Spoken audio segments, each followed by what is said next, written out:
மலர்கள் கொஞ்சம் சாய்ந்தால் இலைகள் தாங்க வேண்டும்.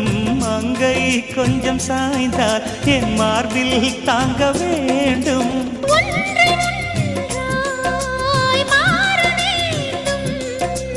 உன்னில் என்னை தேட வேண்டும்.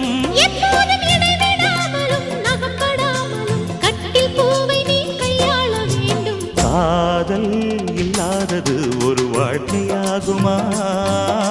கண்கள் இல்லாமலே ஒரு காட்சி தோன்றுமா?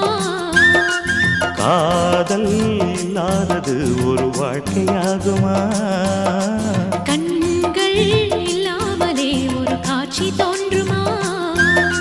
பெண்ணை தொடாதது ஒரு பெருமையா?